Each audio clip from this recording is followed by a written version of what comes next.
It's going to be so much more of a status symbol to have a woman by your side in relationship with you, around you, influencing you, encouraging you, supporting you.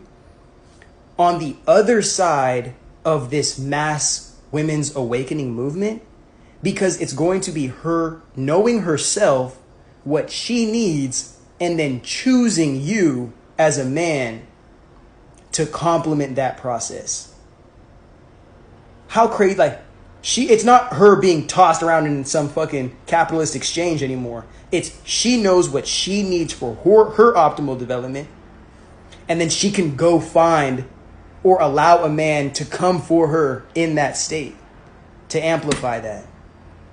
It's going to be just so much more a respectable thing in the future when it's the women choosing who they are with just as much as the man choosing who they desire to be with, instead of the man choosing who he wants to be with and the woman being forced by social expectation, by these institutionalized views, to be submissive to a man who she may lose respect for in the duration of that relationship.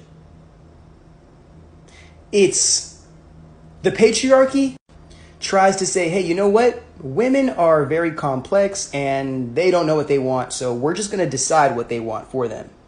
And that fear you have of your woman leaving you for a better man than you don't have to deal with that no more, because we're going to make it so freaking hard for her to even be an independent person, have her own ideas, leave when she's ready to leave, and actually be validated when she's, being traumatized by you.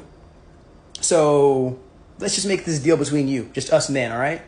And the women will just be consequence and collateral damage of it. So the future is actually going to be hypergamy based on a sense that includes women's conscious contribution.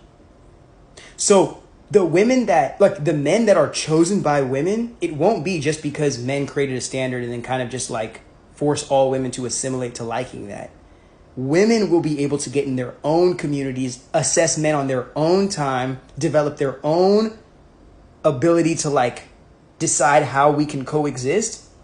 And then they can also add a standard as to what men could or should be. Just as much as men have created a standard for themselves, but our standard is so flawed because we've never had anybody actually compete against our standard of masculinity. That's why we think we are so much greater in our heads than we actually are in real life, because we haven't let the reality of real life and the groups that we marginalize to tell us the truth that they are actually experiencing. Because they don't exist in our heads, in our delusional ass minds. They exist in the real world where our delusional minds are fucking up their real lives.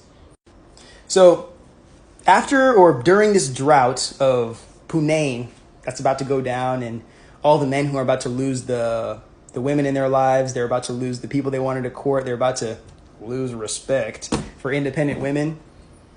Like, you're going to have to watch from the sidelines the guys who actually love and support and care for women. And if you're smart, you will learn from them. If you're humble, you will take advice and instruction from the men who get women, who choose them, just as much as you'll take advice from the women that you one day desire to court and love and respect. Instead of only listening to guys who have only been traumatized or in toxic relationships with women, tainting your whole entire perception as to women as a whole. There's only two directions this world goes: Handmaid's Tale or heaven on earth. And a lot of you guys are really subconsciously begging for Handmaid's Tale because you don't want to do any more work in being a man. You don't want to love and support and raise women and care for them. You don't care. You just care about getting a nut off. And if that's all you care about, just buy a doll, bro.